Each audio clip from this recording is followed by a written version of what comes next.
Good evening, everypony, and welcome to Commentary as Magic stream on tonight, January 21st, 2018. I am, as always, Grandpaws. I'm Emperor Bugle. Big cheese. And the lesson since the normal Aracat. And we are here to continue in a popular series that we've had, the Tactics Talk.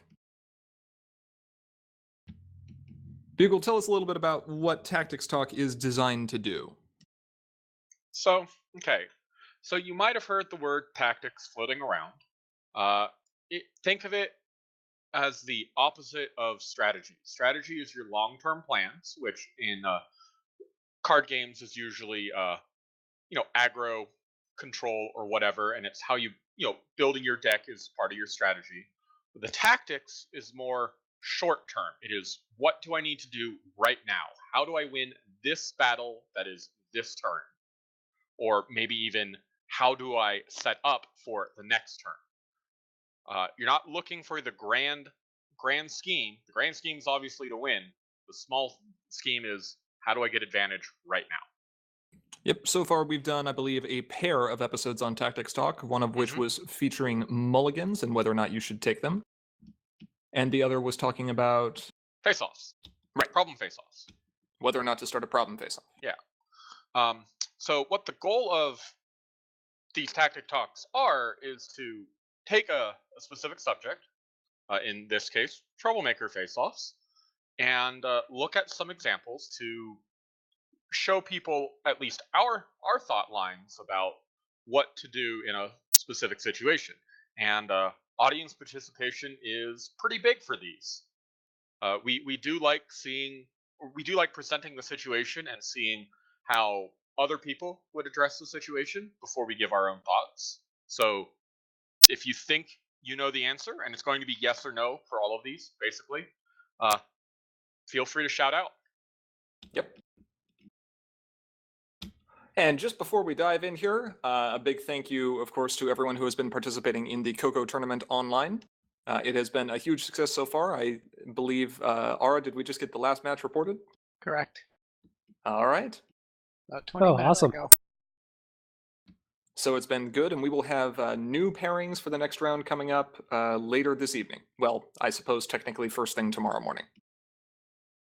In the meantime, though, as Bugle said, tonight's topic is Troublemaker Faceoffs. So, as in most of our tactics talks, there are reasons why you might want to do a thing and reasons why you might not want to do a thing. So, why might you want to start a Troublemaker Faceoff, Bugle? Well, let's start with the obvious one. Troublemakers are usually worth points, and points are good. And you want the points. Other than that, the other really obvious one is troublemakers stop you from getting points, i.e. confronting problems, and you want them gone. Similarly, some troublemakers have slightly annoying effects. I've heard of a particular troublemaker that some people don't like for some reason. I think it's perfectly fine. Should it be worth 2 points? Maybe. Yes. Does it take the form of other things and mock them? Yes, it does. So those are the three most common reasons to get rid of troublemakers, right?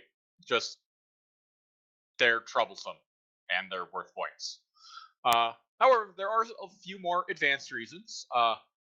One of them is, of course, chaos. Like, maybe your deck is full of chaos and you just want to flip a chaos card, or maybe you know the top card of your deck is a chaos card. Similarly, like maybe you played a Napkicks and you want the opponent to flip a specific card, so it's gone. It's at the bottom of their deck. They're not going to get that back anytime soon, unless they draw another one or they shuffle their deck. If you have an advantage and you think the opponent has pesky events in their hand because they're tricksy like that, maybe you can get them to spend resources on stopping you from beating that troublemaker. And all it cost you was, like, you sent home a critter, right? You're not super sad, but they needed to stop you. They were going to play that at some point anyway, and now it's out of their hand. another reason is troublemakers, epic troublemakers, and Aramospi can prevent the uncovering of troublemakers. Maybe you want that mimics there to interfere with the opponent, but the opponent unfairly played an Aramospi on top of it and uncovered it before you could uncover your mimics. You're super sad. So you got to beat up that Aramospi to get your changeling mimics, and or just another epic, or another epic, or something. Who knows? And some cards just like face-offs. They want you to win face-offs. Rarity Breezy, face-off. You want to win. Heart's Desire, you want to win. Face-off. Burst of Speed. Well, you have to be in a face-off to use that in the first place, so... Yeah, exactly. There was nothing better than winning with pie eating contest by challenging your own Nightmare Star. So, yeah. Those are a bunch of reasons why you do want to start face-offs. Why do we not want to start Troublemaker face-offs? RK. Oh, let's see. I don't know. Sloth, laziness, various other things like that. But more importantly, let's get down to some that are actually like relevant to the game. Sometimes you're playing epics not for the points, but to lock a problem out. The epic that's sitting there is preventing both you and your opponent from confronting the problem, and the fact that they can't confront the problem is worth more than the points you get from beating it up. Sometimes the troublemaker that's currently there is preferable to other troublemakers that would uncover if you beat it up. Again, Aramospi and epics.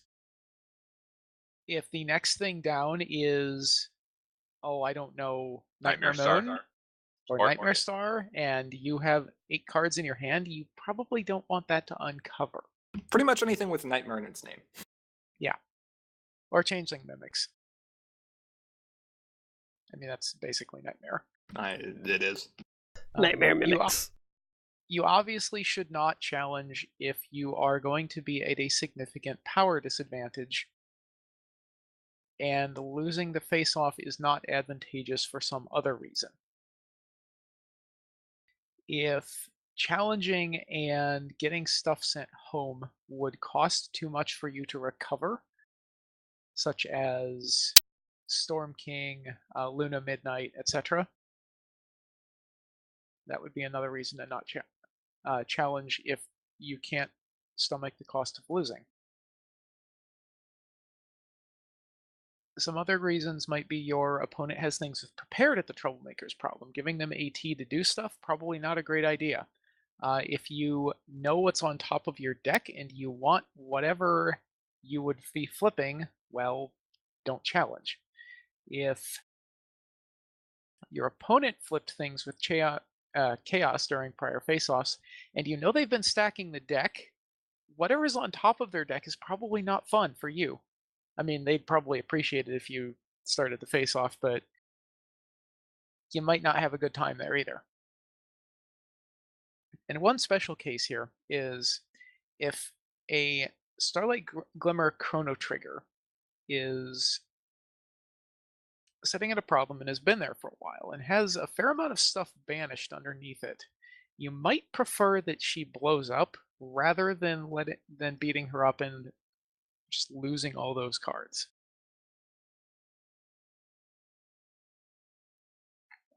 Hey, Grand Pause.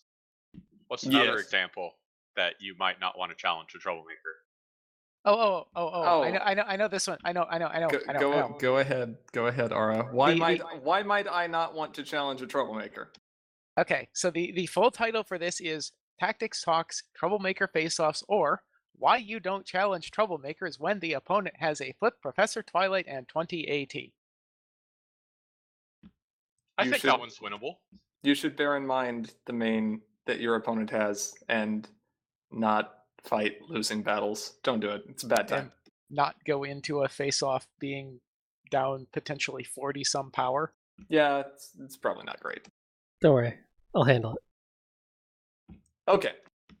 So now we're going to go ahead and get into some examples. We have 6 examples this evening that are all going to be talking a little bit about different reasons why we might want to or want not to challenge.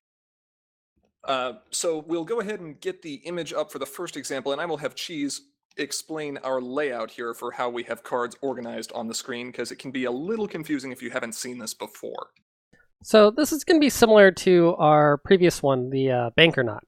And you've got, it goes from you on the left to your opponent on the right. And the extremes, the far left and far right, are your hand and your opponent's hand. Then your home and your opponent's home. And characters and cards at problems, and their characters and cards at problems. And the top problem is your opponent's problem, and the bottom problem is your problem. And you can also see we have some frightened friends that are represented by the semi-transparent card backs, because it's vaguely important what they are. And Troublemakers are just positioned towards, like, you know how you would normally do it, towards the opponent for normal Troublemakers. Epics, however, will be placed in the same direction as the controller's other cards, Right. Yeah. So which is backwards of normal Troublemakers. So this is our first example here.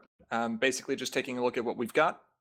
It is presumed to be your turn. You have a boosted Rainbow Dash Ambassador of Loyalty at your problem, along with a Rainbow Dash and Captain Solano at the same problem. Your opponent has a Changeling Mimics that is face up and is naming resources. And those are the cards that your opponent has at home and in play. And so the question is it a good idea to challenge Changeling Mimics? Chat, let's hear what you have to say. And then we'll share our thoughts on this. And this is the competitive rainbow, right? Yes, this is the competitive rainbow. So You're that is a 8 on 3-power 6. main that gets +2 power in face-offs. She's wondering why Skystar stole her stick. That's what we need. A way to steal resources.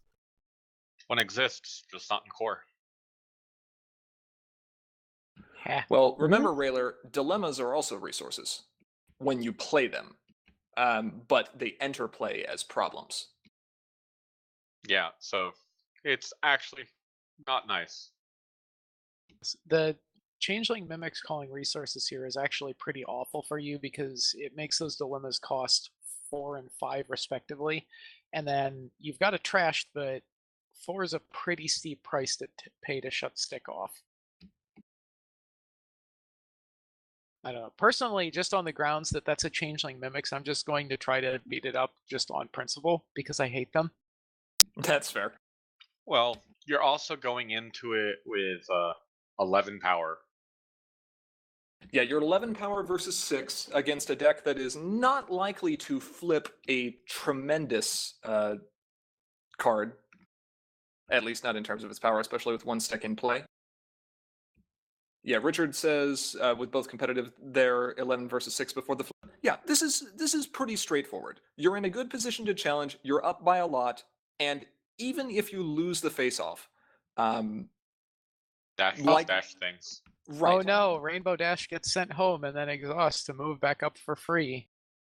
Right. You lose almost nothing. And if your opponent decides to spend their 2 AT to potentially belly flop your Rainbow Dash and Captain Solano, well, that's one belly flop they can't use later in the game. Plus, Belly flop a you main. can play Dash and Mullet to, if they do something, that gives you a lot more power too. Right. Is that hasty? There's a lot of options here. Yes. Okay. Yeah, so this is a pretty cut and dry example of, yeah, you're up by a lot of power, you don't lose a lot if you lose, and you get pretty good board position if you win. So yes, this is a good idea to start this face-off. All right, shall we take a look at the next example? Sure.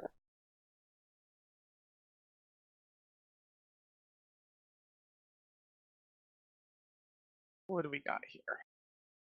A lot fewer cards on the board. Bugle, what are we looking at? Applejack is scary. She's at 11 power? Yep.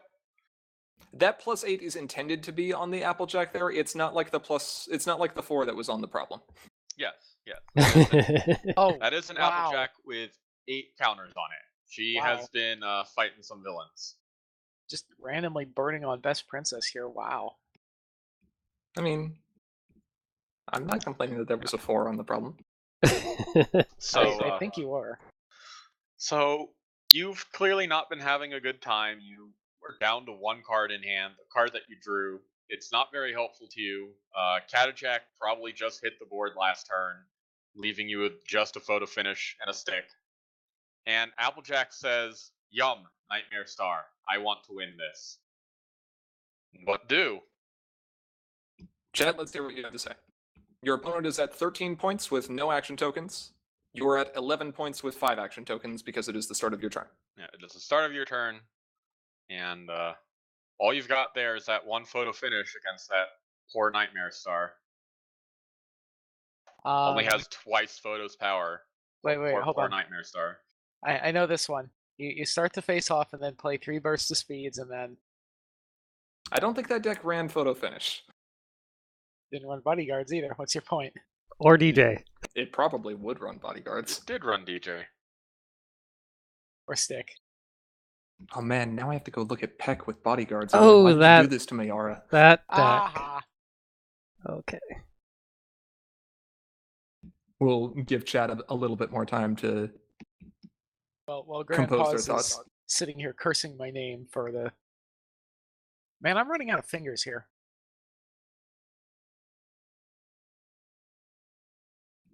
Yeah, how many times have I cursed you for doing that? I don't... It's a non-zero number. Oh, I bet this final player is also going, "Why couldn't I have drawn this bodyguards 1 turn sooner? Come Yep. on." So, No guesses from chat. Dougal, go ahead and walk us through this here. Oh. Rayler says, "Shake hands and say good game." No. Your solution here is you challenge and you hope. You hope and you pray. That. Right. Yeah. Like, This is. Go ahead. You have 7s in your deck. I mean, you had at least 1. Like, you have a staff in play. You're not So- dead yet. Yeah, you're not dead yet. And 3 versus 6 is not impossible. They might flip a 2. Like, we have seen Applejack decks with 2s in them. We've seen Applejack decks with 3s in them. Like, if they flip a 3 and you flip a 7, you win. That gives you the 2 points, and then they can't. It's unlikely that they will win next turn because they can't confront Rock Slide. You can confront Rock Slide though, so you might win on your next turn. So you have to try, and if it doesn't happen, well, then you exhaust final and see what happens. Yep. With Applejack being at 11 power, there's basically no chance you're going to be able to defend, even if you use the stick to frighten the Catajack. And the thing Yeah. is, You might you're not win that. you're not spending any AT by challenging in the face-off. Photo finish has no relevance being at that problem. You Yeah. don't have enough white to be able to confront blackmail with her. Other than allowing you to start the challenge. Right, that's it. Yeah, so in the specific confines of do you start a face-off against this troublemaker or not, the answer here is yes. If you lose, Nothing happens. you're still not dead. It depends on what's in your deck, but you're not looking real good. If you win, you just win. Well, you Right. probably win. They might have a bailout. You don't know. Well, they don't have any AT, so you're at least getting to 14. Yeah, you are getting to 14. Yeah. The relevant thing here is the opponent needs that Nightmare Star to be able to win, and there's not a whole lot you'll be able to do to stop them given the tools you have right now. And this is just kind of like the inverse of the first example. You have everything to gain and basically nothing to lose, except in the first example, you were kind of doing that just to get ahead, and in this example, you're doing it to stay alive.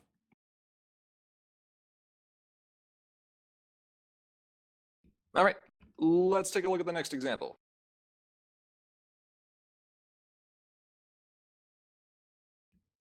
Ara, what madness do you have for us here? The usual sort. Can you start by explaining the Our favorite feature of this slide. Yes, this is The changeling mimics? This is our favorite The slide. Fluttershy? Our favorite slide. I mean, I'm okay with the changeling mimics here because it's my changeling mimics. What are Yeah, you only when talking the about? opponents play is it a bad What card. happened to this poor opponent? Okay, so what happened to this poor opponent is they had a really just bad time with their opening hands, and they have not been able to find basically anything that they can use to get Fluttershy flipped. Until last turn. Having been grumbling about playable friends and drawing cards for the last 2 turns, they banished a Fancy Pants and played an Opal. an Royal Opal Edict. Royal Edict in order to confront and flip Fluttershy. You, the purple player, said, "Not on my watch." Dropped a Nap Cakes and put Opal on top of their deck to waste the Fancy Pants and give your changeling mimics time to flip. Having flipped up, you now don't have to worry about Fluttershy confronting that anytime soon. But you've also got this enforced equality in front of you. Now you have a bookish backup in hand that you can use to effectively guarantee this win. But at the same time, if you do that, you're going to cause your opponent to flip that Opal. And when that Opal flips, that Applejack at home is going bye-bye, and you're not getting it back.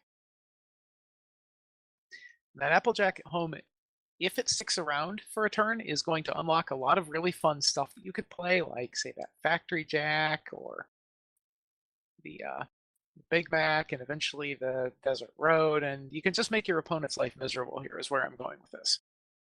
So you probably shouldn't go after Starlight, because if you do, your entry's going away, and that's bad, because there's a lot of cool stuff in your hand. Yeah, looking at points on a Troublemaker can be really appealing, especially when there's a lot of room still to go. But as this example represents, you have to consider more than just how many points is this Troublemaker going to be worth, or even other aspects besides the outcome of the face-off entirely. Because your opponent would be flipping an Opal, that's information that you have to take into account. Yes, being aware of the approximate, top of your opponent's deck. Just, have they been flipping lots of chaos cards? Did you put something there? Have they been stacking your deck, etc.? Yep, Richard says don't challenge. Raider also says don't challenge.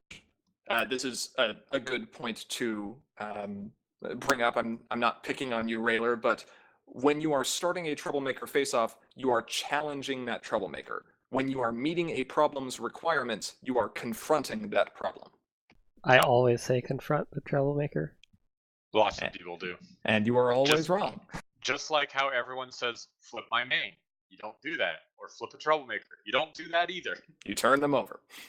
You No. uncover Troublemakers. You turn your main over. Yes. I flip the table. Sometimes. Another reason to just leave that Opal there is, it's not helping the opponent. They just banished a Fancy Pants to play it. Yep, you're going to make them use more resources. Okay, let's go to the next example.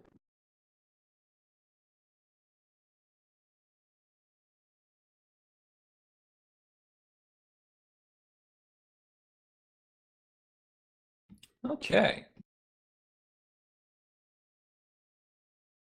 So in this case, you are playing Muffin Mare with blue, so some kind of blue elves deck. And your opponent looks like they're doing white-yellow control. You have a Night Glider Overpowering and an Applejack Hard Day's Work at your Family Feud, and they have a Storm Guards that has 6 power counters on it, so it is at 6 power. They also have a Spooky Ruins at home. Spoopy. Is so spoopy. Over at your opponent's problem, they have a Smooze Chum and a Rarity Ambassador of Generosity. At your home, you've got Muffin Mare, Igneous Rock, and Cloudy Quartz that can give something stubborn and an Appaloosa. And in your hand, you've got a Will Make Our Mark and a Push Comes to Shove. So currently, at the problem, if you were to challenge Storm Guards, you would have 8 power in the face-off before moving to flips. So chat, what do you think? You have 5 AT. Your opponent has 2. Do you challenge? And Stormguard is at 12? 6. Oh, it's Storm- base 0 plus Yep. 6. Okay. Correct. I couldn't read.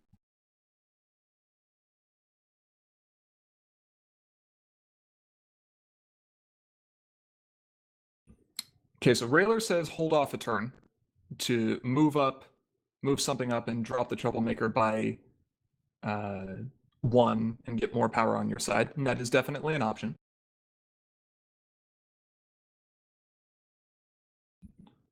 Richard is looking at Spooky Ruins.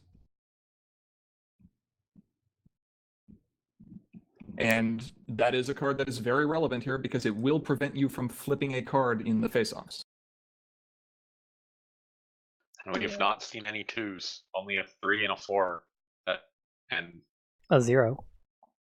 Yep. a 0. That's fair. I'm curious how this yellow player got his stuff out. Trading traditions that you then replaced.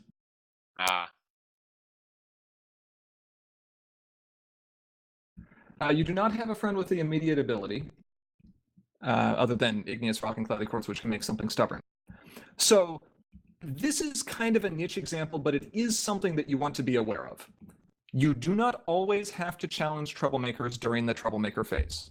We specifically have a card in our hand that will allow us to challenge an opponent's Troublemaker with one of our characters during the main phase. That's Will Make Our Mark. And we have the ability to boost one of our characters to extraordinarily high power. Applejack Hard Day's Work says your orange characters have +2 power while exhausted, and Muffin Mare can boost power around, tossing it between your characters. So while you can definitely challenge Storm Guards here during your Troublemaker phase and be up 2 power before the flip, you're not getting a flip, and your opponent is.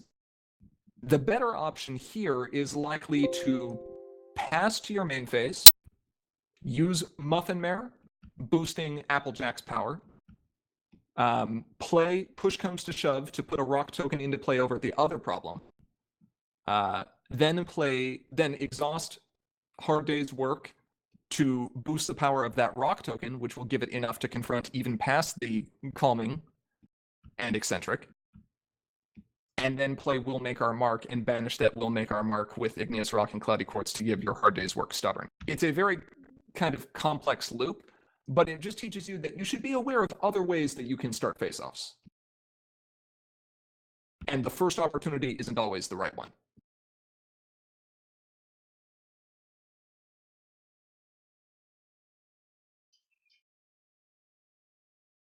Are you putting the rock at the other problem just for the DFO of the next turn? No, you can actually DFO this turn, which is kind of crazy. Can you? You can. The rock, and I calculated this exactly, the rock there will be at 1 power when it enters play from the Calming. Yeah. Then Muffin Mare will get +2 power off of Hard Day's Work, so that's going to give Hard Day's Work 9.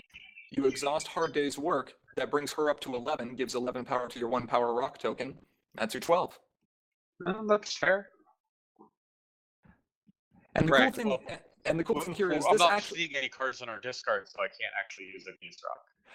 You can use Igneous Rock because you will have a card in your discard pile. It's Oh, going to yes, Will Make Our right. Mark. We'll have 2. Or Push Comes to Shove. Yeah, either or. Yep. So there are several cards that can actually do this, even in the core format. Will Make Our Mark can do this, a Changeling can change can do this, Pony Power can do this, Pipsqueak can do it, even with your own non-epic Troublemakers, so that one's kind of weird.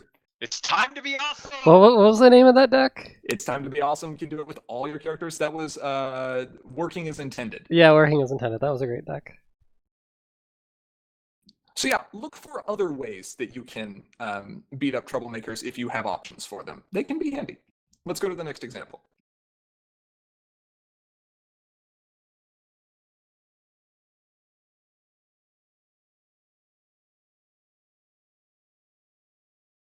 We're going to switch sides with yellow-white here.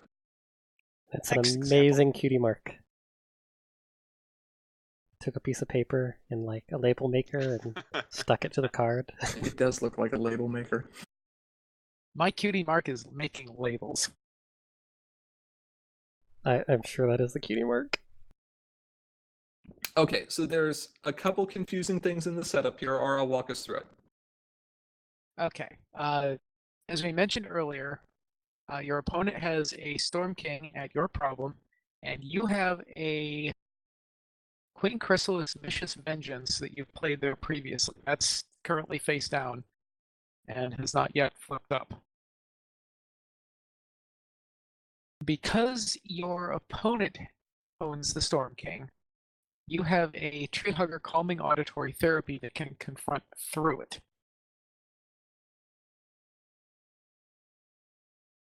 Your opponent's been over there doing some kind of weird thing, flipping their Seleno back onto its start side and then flipping it back to its boosted side for points.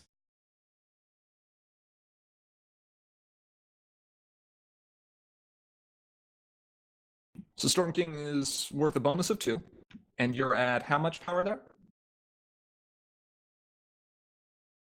With Fluttershy, it is enough to confront that problem. Unfortunately, the Storm King is in the way, so we can't actually see what the confront requirement is. I think it's 4 yellow and 4 wild. Well, we have 9 power there, so we're up 3 against Storm King. Mm-hmm. But at the same time, we're still confronting. So Jet, what do you think? Do you challenge Storm King for the point boost?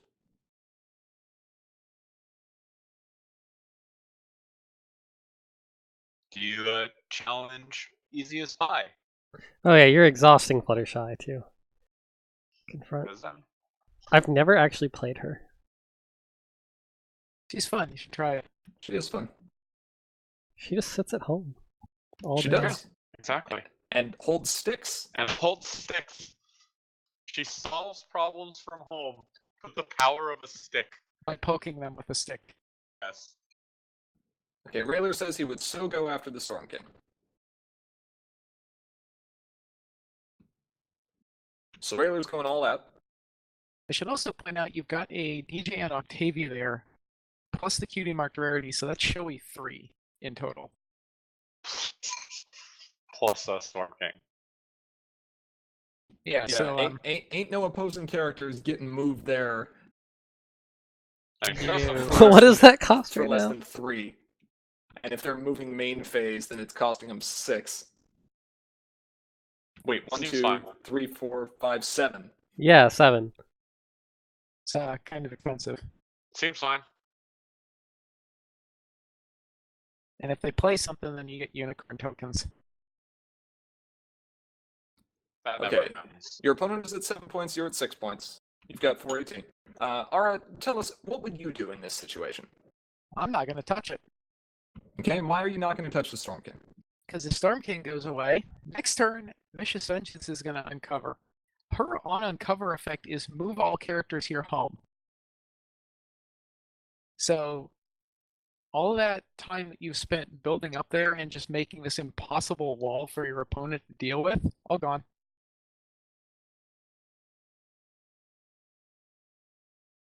We can still confront through there. We're making progress. This is fine with me.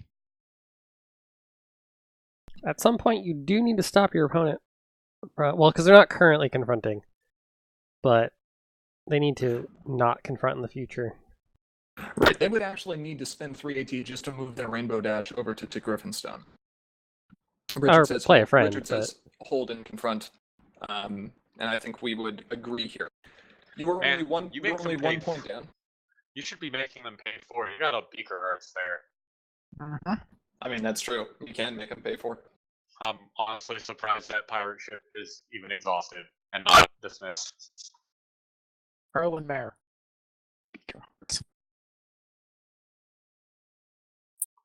So yeah, if you have ways of, if you have a strong board presence and you lose that board presence because another face down troublemaker is going to be worse than the one that's currently face up there, don't get greedy. You would have to spend far more.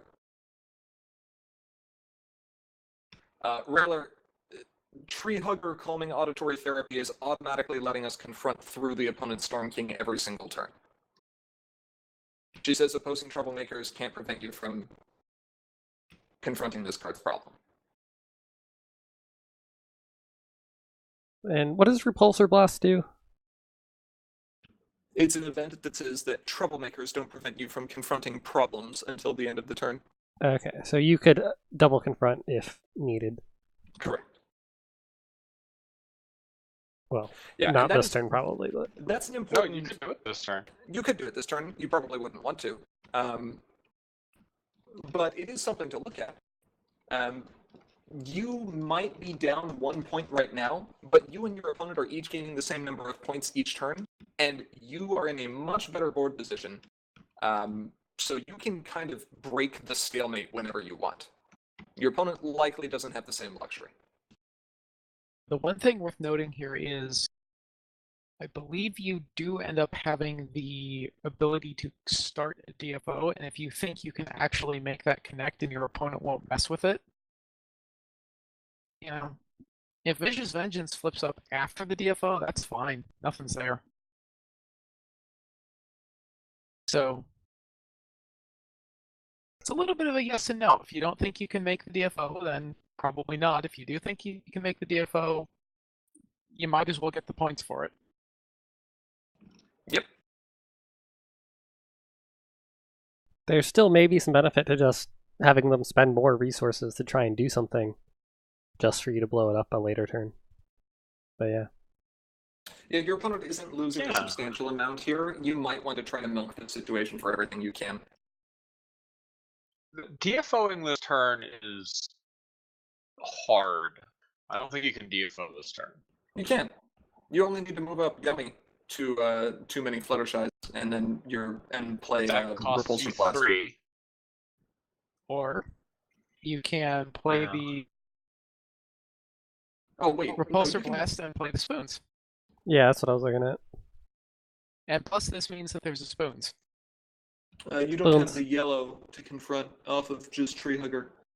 No, you use Fluttershy. Fluttershy Oh, gotcha. Yeah, you on can your spoons problem. to the other Yeah. problem. Spoons Okay, on the gotcha. other. Yeah, that would work. No, yeah, I think that in that case you probably do want to confront and DFO. I think that's probably actually the better situation. Because you blow up their pirate ship in the meantime and you're jumping 5 points. Well, yeah, because if you... Yeah. Yeah, it really does depend on whether or not you think you can DFO. Yep. All right. Next one. Let's take a look at our last example, I believe.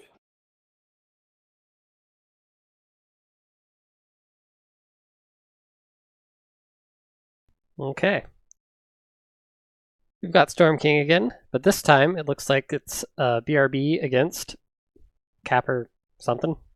Capper Purple. So, Why is BRB playing Storm King? it's It's not.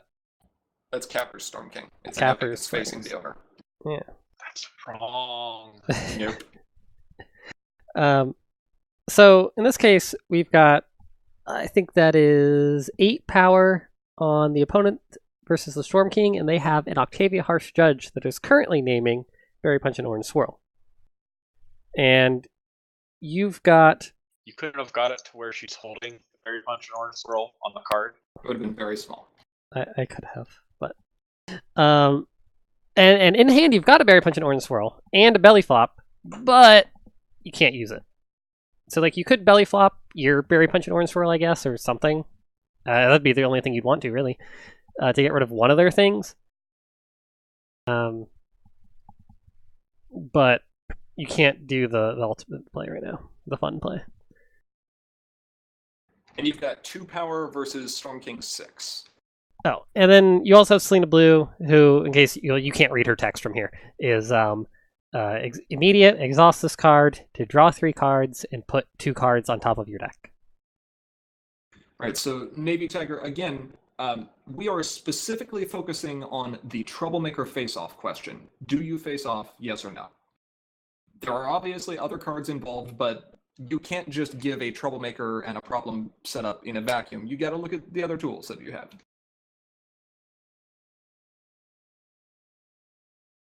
And yeah, that is the ideal situation, but you can't steal it right now. You can't steal it during your main phase.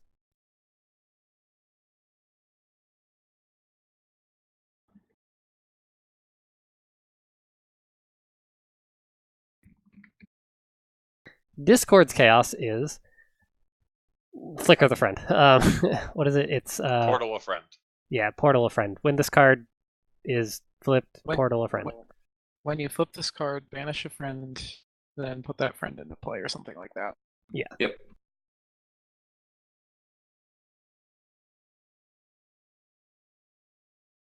So we'll give chat a little bit more time to discuss this.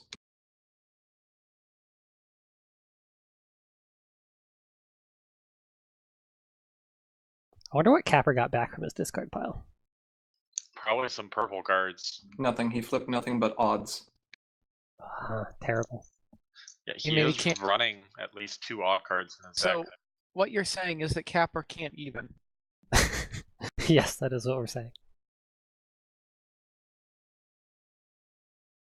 That Silver Spanner was a long time ago. Yeah, correct. Berry Punch and Orange Swirl is on Interplay, yes.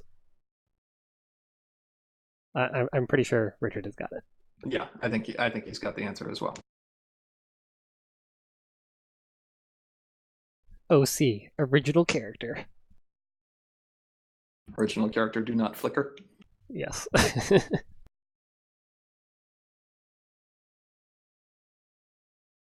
All right, so Cheese, you are down 4 power in this face-off, and to get Selena Blue back up to your problem, it's going to cost you up 4 AT if you wanted her to go back up there. Why on earth would you want to start a face-off here?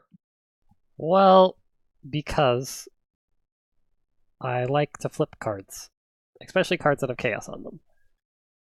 And as Richard's put together, you've got Discord, which you can flicker, and you can flicker Berry Punch and Orange Swirl. And the way you get it on top is you either before you challenge or after you challenge, immediately. But before you flip. But before you flip, you exhaust her and put Discord on top. So you flip that, you're going to lose the face-off because you're going to be at 4 power, but you will... Well, you can get to 5 power because you can move up Berry Punch and Orange Swirl. But... I mean, that's 1.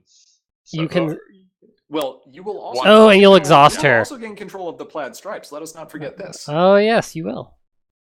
You may very well be in a winning position. I mean, if they So- flip 0, Yeah. At 2, you're tied. No, because Selena's exhausted. I Selena's forgot about that. exhausted. Oh, that's right. Never mind. Yeah. But anyway, so you steal their plaid, and then you pay 1 instead of 2 to play Belly Flop into Harsh Judge. And so you've removed 2 of their friends, 2 of their very, very annoying friends, and put yourself a bit ahead in position, and you can probably frighten the what's it called? Photo finish. no, you're out of AT. You're only spending 1. Yeah, you're only spending 1. Yep. Oh, yeah. Well, in that case, yeah. Did I miscount? Yes. Okay. In that case, the actual answer is it depends on whether or not you want Selena Blue at that problem or not. No, No. you move the Berry Punch up there. Move it home. No, because you can just start the face off with your stick. Later, yes, you can actually. Yeah. So Sure. It depends on whether or not you want to send Selena home, or if you actually prefer her to be at the Storm King. I suppose that's fair. That's fair. I guess we should have not included Stick in this example. Yeah, that's right. Whatever. You can move home Plaid Stripes, I think. Yeah, you could do that. Yeah, you can move home Plaid Stripes. It's fine. Don't worry about it. So I guess, yeah. And it gives you another chance to do another face-off, and you have 2 discords and you can do stupid stuff. Yep. Maybe. That's what Echo's talking about. Yep, Yeah, so so- there's... Sorry, go ahead, Cheese. Yeah, so this is an example of where you're losing the face-off, definitely, or almost assuredly, but the side effects of having the face-off to begin with are worth it. Rayler, Discord's flicker effect only functions on Chaos. If you play him to a problem, he moves an opposing character home. So you have to flip him if you want to flicker your Berry Bunch and Orange Swirl. Yeah. He is Yeah, much less and- exciting when in play than on the top of your Yeah. deck. Plus, he won't be able to move anything from Storm King because Capper will just say, "No, I'm not paying 2 more for that. You're crazy." Correct. And you just really hope that Capper doesn't immediately, when you could challenge, say, oh, wait, no, I'm actually going to play Nap Cakes. Correct. Selena first to top Discord is probably is what you need to do, whether you're challenging Storm King or going to be using the staff. Yeah. Yeah, I would probably exhaust Selena before making any decisions here. Yep. Yeah, because So it does get you more card information.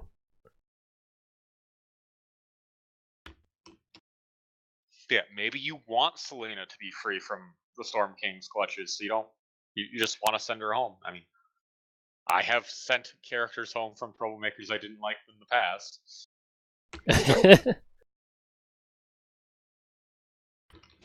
So in summary, since that was our last visual example here, there's a lot of things to look at beyond just whether or not you can beat up a Troublemaker. Because sometimes the answer to that is yes, you will probably win, but you shouldn't. And other times the answer is no, you probably won't win, but you should probably challenge anyway. And also quite often the answer is yes, you can beat it up and you'll win, and you should.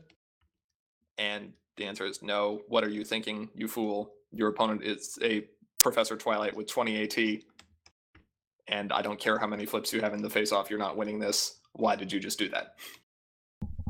Which I clearly don't regret. Plus, they're flipping like the worst chaos possible. No regrets. But I have- They somehow put a Slender Mane on top of your deck. What? So, That's the only card I want to be printed. I had a 45 power Earth opponent. What's his name? Party Favor. Blew him up at the beginning of turn. Put all the Earth Pony tokens next to my Carbo Loader. Okay. There. Now I can beat Professor Toy. Sure.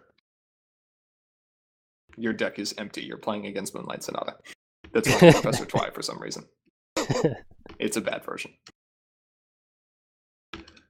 So just make sure that you look at all the opportunities that are presented by face-offs. Face-offs are one of the most complex things in this game. I'd say the single most complex element of this game. There's too many priority windows in there. There's Like- a lot of priority windows in face-offs. What's fun is when you start a face-off at the start of the opponent's turn. Don't And talk then about those days. Flip a Tantivus. Yes. And you have priority because you started the face-off, and Oh god, don't even remind me and about so that. you tap your Carbo. So we're- Exhaust your Carbo Loader to instantly flip the Tantivus to get punched in the face by your opponent, yes. So just make sure that you are, when you're deciding whether or not to challenge a Troublemaker, or, take a mulligan, or start a problem face-off, look at all the options. Look at what the expected outcome is going to be. Look at what the expected consequences of that outcome are going to be. And then weigh those pros and cons. Incidentally, we were wrong. Our previous one was banking, not problem face-offs. Banking. But I mean, it's still true. It's still true, just not the case that we covered. That's fair.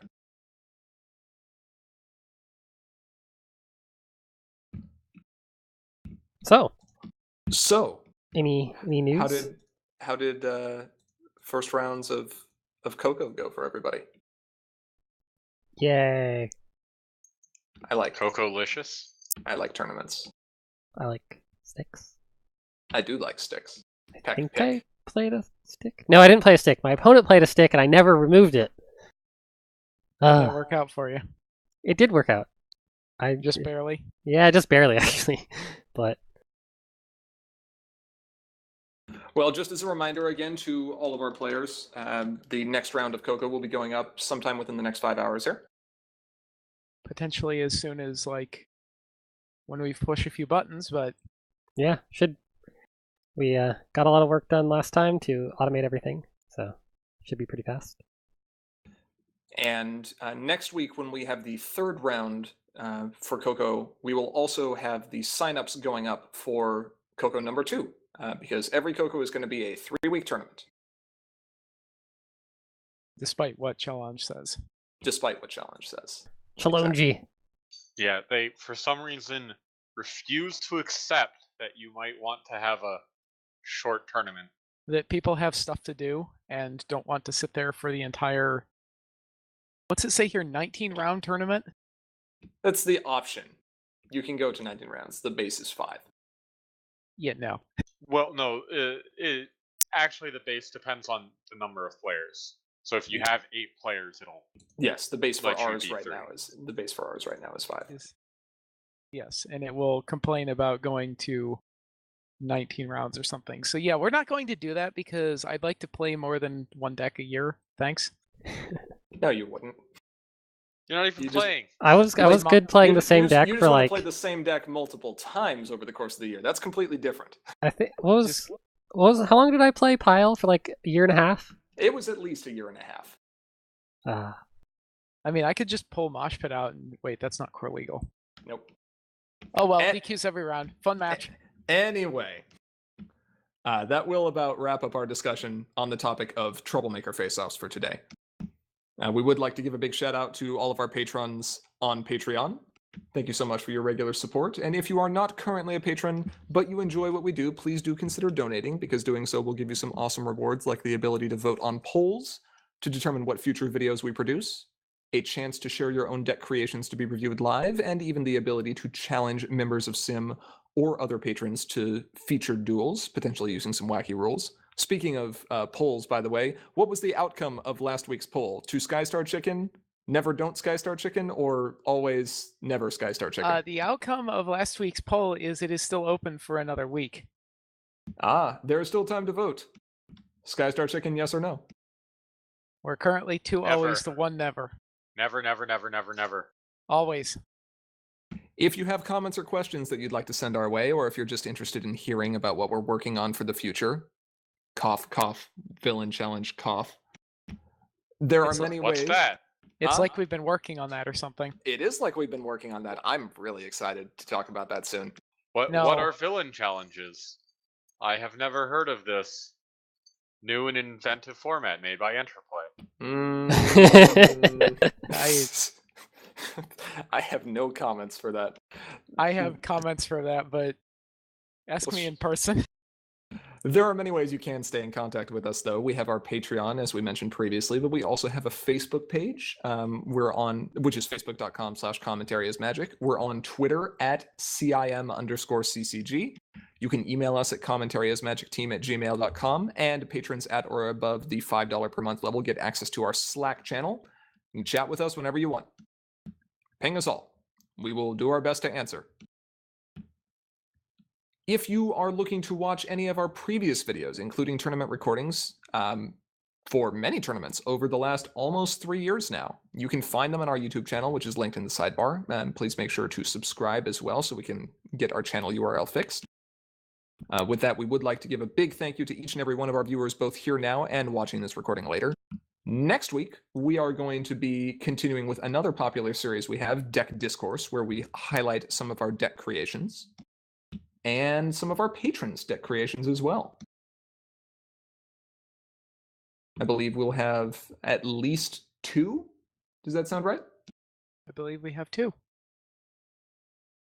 And for those of you who are kind of on the fence about whether or not to become a patron if you are not already, we are currently in the process of upgrading some of our patron rewards as well. So stay tuned for more info on that. Yeah, and if you do want to get in on this deck discourse, you still got time. Yep, we've still got a week. Yep. Preferably don't give it to us 2 minutes before stream. We might not cover that. No, we'll do it live. We'll do it live. We'll do it live.